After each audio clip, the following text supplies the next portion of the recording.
बिस्मिल्लाहिर्रहमानिर्रहीम। अब हमारा टॉपिक है यूनिफॉर्म सर्कुलर मोशन। ओके, जरा मैं बताता हूँ यूनिफॉर्म सर्कुलर मोशन, ये काफ़ी ज़्यादा उन्होंने गपशप इस पर मारी हुई है, लेकिन काम की बात नहीं की कि काम की बात है क्या। तो देखिए, एक हम सर्कल बना लेते हैं और इस सर्कल के अंदर हम एक ऑब्जेक्ट को रिवॉल्व करा रहे हैं। ठीक है, थोड़ा सा तमीज़ से सर्कल बना लेता हूँ, थोड़ा सा और ऐसे करके। अब सही है ना? तो एक सर्कल है, उस सर्कल के अंदर हम एक ऑब्जेक्ट को घुमा रहे हैं। तो फर्ज करो एक रस्सी के साथ या एक धागे के साथ मैंने एक ऑब्जेक्ट को बांधा हुआ और मैं इसको सर्कल में घुमा रहा हूं। तो ये सर्कल का हमारा क्या सेंटर है, और सेंटर से लेकर ये रहा वो ऑब्जेक्ट जिसको मैं सर्कल में क्या कर रहा हूं, गोल घुमा रहा हूं। तो सेंटर से लेकर जो भी ऑब्जेक्ट है, अगर इसके मैस को मैं कितना ले लूं, m, जो भी इसका मैस है कितना ले लिया, m, यहां तक का जो डिस्टेंस होता है वो हमारे पास क्या कहलाता है, रेडियस कहलाता है। ओके, अच्छा, अब ये जब इसके अंदर घूम रहा होगा ना, तो हो ये रहा है कि ये अगर मैं इसको घूमते घूमते छोड़ दूं, तो ये घूमते घूमते छोड़ दूं तो ये इस डायरेक्शन में चला जाएगा। ओके, ये इसकी कहलाती है वेलोसिटी। क्या कहलाती है? वेलोसिटी कहलाती है। और ये जो वेलोसिटी की डायरेक्शन होती है, ये सर्कल के साथ जस्ट टच करती हुई जा रही होती है। तो एक ऐसी लाइन जो सर्कल को जस्ट टच करती जा रही होती है उसे हम कहते हैं टेंजेंट। क्या बोलते हैं? टेंजेंट। ये आपने मैथ्स में भी पढ़ा होगा या पढ़ रहे होंगे। ठीक है, सो सर्कल को टच करती हुई जो लाइन जा रही होती है वो क्या कहलाती है हमारे पास? टेंजेंट। यहां तक की बात ठीक है? अब इसको जाना ऐसे चाहिए था, लेकिन आप देखते हैं कि ये यहां से घूम के ये यहां पे पहुंच गया। क्या ख्याल है? ऐसे ही है। अब सेंटर से लेकर फिर ऑब्जेक्ट तक का जो डिस्टेंस है वो हमारे पास क्या कहलाएगा? रेडियस कहलाएगा। तो ये जनाब वाली इस डायरेक्शन में जा रहा होगा, वेलोसिटी v से। क्या ख्याल है? लेकिन ये फिर यूं नहीं जाएगा, थोड़ी देर बाद घूम के ये यहां पर पहुंच चुका है। मेरी बात समझ रहे हो? तो सेंटर से लेकर ऑब्जेक्ट तक का डिस्टेंस जो है वो फिर हमारे पास रेडियस है, अब ये इस डायरेक्शन में जा रहा है। सो अब नोट करें एक चीज को, और वो ये है कि मुसलसल अपनी डायरेक्शन को क्या कर रहा है? तब्दील कर रहा है, चेंज कर रहा है। मैंने आपसे क्या बोला था कि वेलोसिटी क्या होती है? वेलोसिटी में कितनी चीजें होती हैं? वेलोसिटी में कितनी चीजें? दो। एक, वेरी गुड, एक वेलोसिटी की होती है डायरेक्शन और एक होता है उसका मैग्नीट्यूड। मैग्नीट्यूड का मतलब है उसकी वैल्यू, है ना? मिसाल के तौर पे ये अगर मूव कर रहा है, मैं ले लेता हूं 5 मीटर पर सेकंड से, इस पे क्या कर रहा है? मूव कर रहा है। तो क्या सर्कल के हर पॉइंट पर ये डायरेक्शन को चेंज कर रहा है? नहीं कर रहा? यस। लेकिन घूमते हुए क्या इसकी वैल्यू चेंज हो रही है? The answer is no. तो ये जो हमने हेडिंग डाली है ना, यूनिफॉर्म सर्कुलर मोशन, ये किसे कहते हैं? इसको हम कहते हैं कि a body moving with constant magnitude on किस पे? सर्कुलर पाथ पे। सर्कुलर पाथ पे कांस्टेंट वैल्यू के साथ वो घूम रहा है। A body moving with constant magnitude on circular path is called, क्या कहलाता है? Uniform circular motion. Uniform circular motion. तो ये लफ्ज समझ में आया? यूनिफॉर्म सर्कुलर मोशन क्या है? यूनिफॉर्म सर्कुलर मोशन का मतलब है सर्कल के ऊपर एक ही वैल्यू से घूमना, बस ये कहना चाह रहे हैं, बस। अब आप बोलेंगे वेलोसिटी का लफ्ज क्यों नहीं इस्तेमाल किया? इसलिए कि वेलोसिटी का मतलब है कि उसमें क्या चीज शामिल है? डायरेक्शन। तो डायरेक्शन तो हर पॉइंट पर क्या होती जा रही है? तो मैं सिर्फ किसकी बात कर सकता हूं? वैल्यू की, मैग्नीट्यूड की। तो एक ही वैल्यू से घूमना क्या कहलाता है? Uniform circular motion. समझ में आ गया? कोई इश्यू तो नहीं है इसके अंदर? अच्छा, अब यहीं से हमारे पास जो दूसरा टॉपिक आ जाता है वो हमारे पास आ जाता है जिसे हम कहते हैं, यस, सेंट्रीपिटल फोर्स। लेकिन मेरा ख्याल है सेंट्रीपिटल फोर्स से ज्यादा अहम बात पहले है सेंट्रीपिटल एक्सेलरेशन। सबसे पहले सेंट्रीपिटल एक्सेलरेशन की बात करनी चाहिए। जब भी कोई बॉडी सर्कल के अंदर घूम रही होती है, ओके, तो उसकी जो वेलोसिटी है वो हर लम्हे क्या हो रही है? अपने डायरेक्शन को क्या कर रही है? चेंज कर रही है। तो वेलोसिटी में दो चीजें हैं, डायरेक्शन भी है और मैग्नीट्यूड भी है। तो अगर मैं कहूं कि वेलोसिटी की वैल्यू तो फिक्स है, वैल्यू क्या है? फिक्स, लेकिन उसकी डायरेक्शन मुसलसल क्या हो रही है? चेंज। तो इसका मतलब वेलोसिटी चेंज हो रही है। क्या ख्याल है भाई? वेलोसिटी देखो, मैं अगर तो आप मेरी मिसाल ले लें, तो आपकी मिसाल लूं तो आप में दो चीजों का चेंज आ रहा है वक्त के साथ साथ। आप में जो है वो हाइट भी बढ़ रही है, ओके, और वजन भी बढ़ रहा है, ऐसे कह लेता हूं। मेरे में वक्त के साथ साथ अब हाइट वाला चेंज खत्म हो गया। मेरी हाइट नहीं बढ़ सकती, लेकिन मेरा वजन बढ़ सकता है। क्या ख्याल है? ऐसे बात, ये बात समझ में आ रही है? तो कुछ चीजों में कुछ चीजें रहती हैं और कुछ चीजें नहीं रहती। तो अगर मैं वेलोसिटी की बात करता हूं तो वेलोसिटी में डायरेक्शन और मैग्नीट्यूड दोनों है, तो मेरे चेंज में हाइट शामिल नहीं है, लेकिन तुम्हारे चेंज में हाइट शामिल है। अगर तुम्हारा वजन नहीं बढ़ रहा और तुम्हारी हाइट बढ़ रही है तो मैं कहूंगा तुम लोग चेंज हो रहे हो, लेकिन मेरी बात करोगे तो मेरी हाइट तो नहीं बढ़ रही, तो मेरे चेंज में खाली वजन का चेंज होना शामिल होगा। आप बोलेंगे कि सर आप चेंज हो रहे हैं, क्यों? आपका वजन चेंज हो रहा है। तो मैं कहूंगा देखो मेरी हाइट तो सेम है, आप बोलेंगे हाइट तो सेम है आपकी, लेकिन आपका वजन तो चेंज हो रहा है ना। तुम लोगों के अंदर जो है वो चेंज में कितनी चीजें शामिल है? 2। मेरे अंदर चेंज में कितनी चीजें शामिल है? 1। इसी तरह वेलोसिटी में 2 चीजें हैं, डायरेक्शन और मैग्नीट्यूड। मैग्नीट्यूड तो फिक्स है लेकिन डायरेक्शन तो चेंज हो रही है ना मुसलसल। क्या ख्याल है? और अगर डायरेक्शन चेंज हो रही है तो इसका मतलब वेलोसिटी क्या हो रही है? चेंज हो रही है। और जब वेलोसिटी चेंज होती है तो वेलोसिटी के चेंज को क्या बोलते हैं? एक्सेलरेशन। वेलोसिटी के चेंज को क्या कहते हैं हम लोग? एक्सेलरेशन। तो जब भी कोई बॉडी सर्कल के ऊपर घूमती है तो उसकी वेलोसिटी क्या हो रही होती है? चेंज हो रही होती है। तो क्या प्रोड्यूस होता है उसमें? एक्सेलरेशन। उस एक्सेलरेशन को हम कौन सी एक्सेलरेशन बोलते हैं? Centripetal acceleration. तो हम ऐसे बोलेंगे, एक बॉडी सर्कल के ऊपर घूम रही है, सेंटर से लेकर बॉडी तक का जो डिस्टेंस है वो क्या हमारे पास? रेडियस है। ओके, इसका जो मास है वो मेरे पास क्या है? m है। तो इसकी वेलोसिटी मुसलसल चेंज हो रही है, लेकिन सेंटर की जानिब, किस तरफ? सेंटर की जानिब मुसलसल, ये जहां पर भी होगा सेंटर की तरफ, टूवर्ड्स द सेंटर, एक एक्सेलरेशन है जो इसको खींच के रख रही है। एक क्या है? एक्सेलरेशन है जो इसको सेंटर की जानिब क्या कर रही है? खींच के रख रही है सेंटर की जानिब। इस एक्सेलरेशन को हम AC से रिप्रेजेंट करते हैं। A for acceleration and C किसके लिए है? सेंट्रीपिटल के लिए।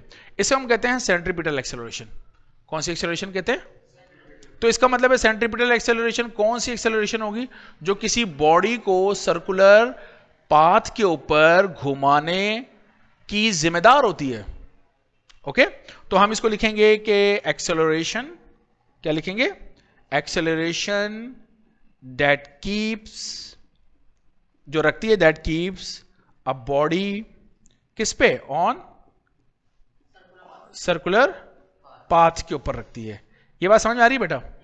ये जो सेंट्रीपिटल एक्सेलरेशन है हमारे पास, इसका फॉर्मूला होता है v²/r। डायरेक्टली हमने बात करनी है, समझ लेना इसको क्या है। इसमें v क्या है? v वो स्पीड है, वैल्यू।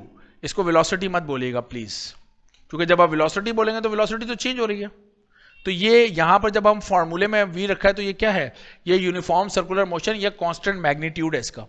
ओके, तो वो जिस स्पीड से घूम रहा है उस पर हमने क्या करना है? स्क्वायर, और डिवाइड करना है किससे? जो भी हमारे सर्कल का रेडियस है उससे।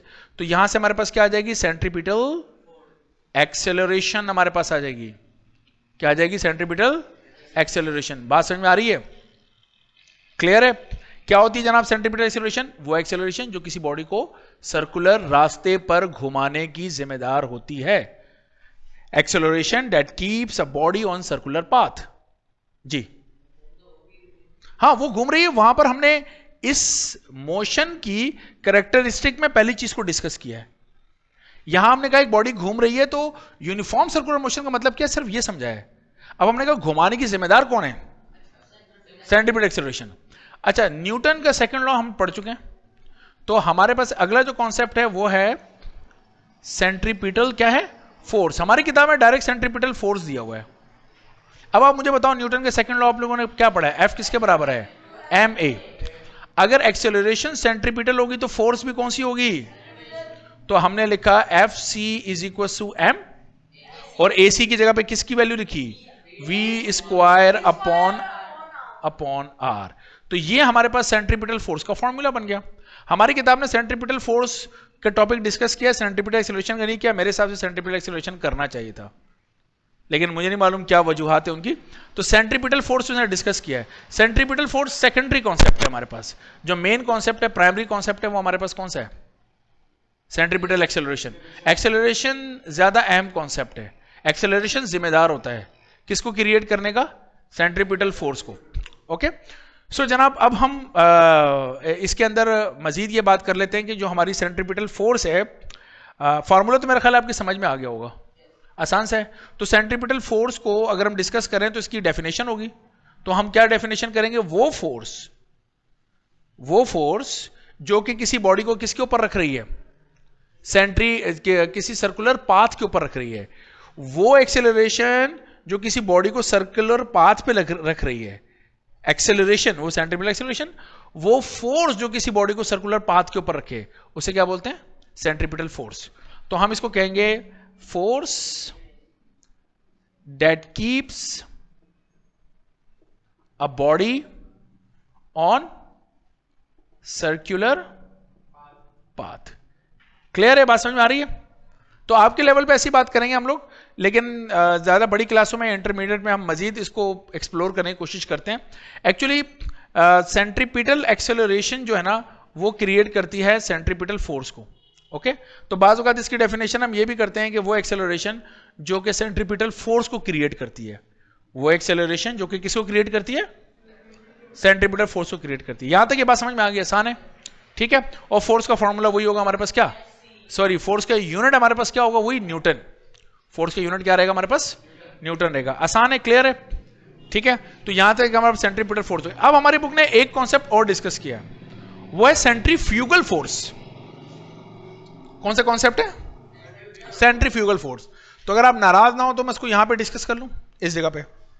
कोई ज्यादा मैसअप तो नहीं हो रहा? कोई ऐसा तो नहीं लग रहा कि बहुत ज्यादा मैसअप हो गया? हाँ, तो मैं जो जिस को डिस्कस कर रहा हूं वो है हमारे पास सेंट्रीफ्यूगल फोर्स। सेंट्रीफ्यूगल फोर्स का मतलब है, सेंट्रीपिटल का मतलब है सेंटर सीकिंग, सेंटर की तरफ, सेंटर की तरफ। सेंट्रीफ्यूगल का मतलब है जो इसके ऑपोजिट हो, जो कि सेंटर से बाहर की तरफ हो। तो हम कहना ये चाह रहे हैं बेसिकली कि ये हमारा सर्कल है, सेंटर से लेकर बॉडी तक का जो डिस्टेंस है वो हमारे पास क्या है? रेडियस। सेंटर की तरफ जो फोर्स लग रही है उसे हमने क्या नाम दिया? सेंट्रीपिटल। तो इसके ऑपोजिट डायरेक्शन में जो फोर्स लगेगी उसे हम कौन से कहते हैं? एफ जी से बाजू का रिप्रेजेंट करते हैं, क्या बोलते हैं? Centrifugal force. तो सेंट्रीपिटल अंदर की जाने में, सेंट्रीफ्यूगल बाहर की जाने में। न्यूटन के थर्ड लॉ को ले आओ, every action has an equal and opposite reaction. बिल्कुल वही बात है, जितना एक्शन है उतना रिएक्शन है। दोनों की डायरेक्शन एक दूसरे से ऑपोजिट है, दोनों की डायरेक्शन एक दूसरे से क्या है? ऑपोजिट है। तो एक्चुअली सेंट्रीफ्यूगल फोर्स को क्रिएट करने वाला कौन है? सेंट्रीपिटल फोर्स है। सेंट्रीपिटल फोर्स क्रिएट कर रहा है किसको? सेंट्रीफ्यूगल फोर्स को। तो जैसे ही हम किसी बॉडी को घुमाते घुमाते छोड़ देते हैं, सेंट्रीपिटल फोर्स उसी वक्त खत्म हो जाती है। तो उसी वक्त कौन सी फोर्स खत्म हो जाती है? सेंट्रीफ्यूगल। दोनों खत्म हो जाती हैं। अब ना ये अंदर आता है ना ये बाहर आता है, बल्कि ये इस डायरेक्शन में चलना शुरू कर देता है, जिसकी बात मैंने यहां पर की थी। ओके, तो सेंट्रीफ्यूगल फोर्स से क्या करती है? सेंटर से बाहर की जानिब खींचती है। वैसे बाय द वे फिजिक्स में ना अब हम सेंट्रीफ्यूगल फोर्स के कॉन्सेप्ट को पढ़ते नहीं है, लेकिन चूंकि हमारा सेन बोर्ड है, हमारा कराची बोर्ड है माशाल्लाह, तो सेंट्रीफ्यूगल फोर्स उन्होंने लिख दिया इसके ऊपर। सेंट्रीफ्यूगल फोर्स को ना फिक्शियस फोर्स कहते हैं। मतलब ये असल में फोर्स नहीं है, ये किसी फ्रेम में किसी वजूहात की बिना पे हमें नजर आती है। मिसाल के तौर पे आपने कभी गोल झूला लिया है? हाँ, मतलब वो एक होता है ना, गोल झूले ले रहे होते हैं। तो या हम लोग जब कभी वहां गए, कहाँ गए थे? वाटर पार्क नहीं गए थे, नहीं, फार्म हाउस। तो वो गोल वाला झूला था, है ना, फार्म हाउस पे। ठीक है, अब मैं बाहर खड़ा हुआ देख रहा हूं आप लोग झूला ले रहे हैं, मुझे क्या नजर आएगा? मुझे नजर आया ये आएगा कि आप लोग अपने आप को अंदर की तरफ खींच रहे हैं। क्या कर रहे हैं? अंदर की तरफ खींच रहे हैं। मुझे क्या नजर आएगा?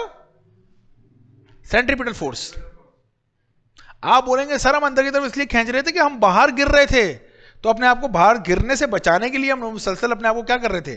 अंदर की तरफ खींच रहे थे। जब एक गाड़ी टर्न करती है, आप गाड़ी में बैठे हो हैं, तो गाड़ी टर्न करती है तो आपको ऐसा लगता है बाहर गिर रहे हैं, है ना? तो अंदर बैठे हुए शख्स को कौन सी फोर्स फील हो रही होती है? सेंट्रीफ्यूगल। वो कहता है नहीं यार सेंट्रीफ्यूगल है, गाड़ी घूम रही थी, मैं बाहर गिर रहा था, लेकिन अब मैं बाहर खड़ा हूं, तो जो आप बाहर गिर रहे थे, बाहर गिरने से बचाने के लिए आपने अपने आप को क्या किया होता? टेढ़ा किया हुआ था कि मैं बाहर ना गिरूं।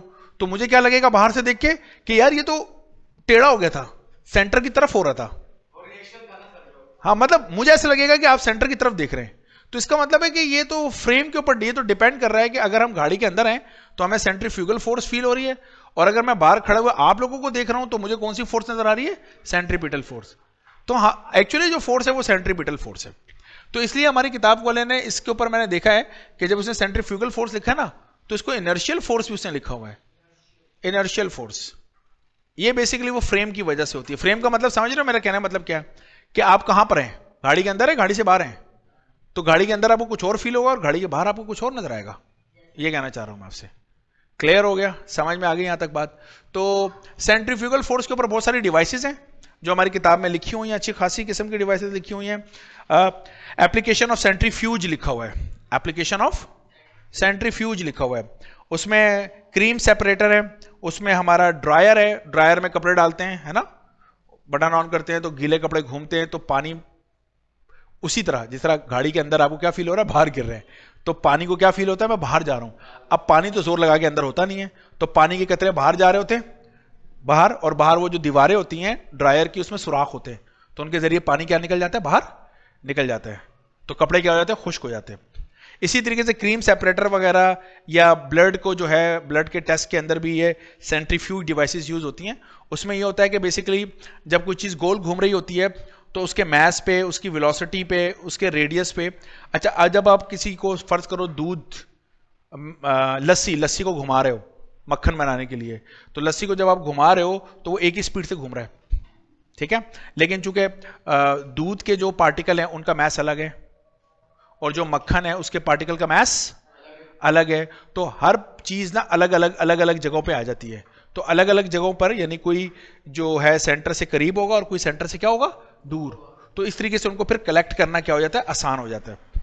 तो इसी बुनियाद के ऊपर क्रीम सेपरेटर काम करता है, इसी बुनियाद के ऊपर हमारे ब्लड का जो ब्लड को घुमाते, तो आपको पता ना एक बोतल खून 3 इंसानों की जान बचाती है, एक बोतल खून 3 इंसानों की जान बचाती है, क्योंकि एक बोतल खून में से रेड ब्लड सेल भी निकलते हैं, व्हाइट ब्लड सेल भी निकलते हैं और प्लेटलेट्स भी निकलते हैं, तीनों निकलते हैं।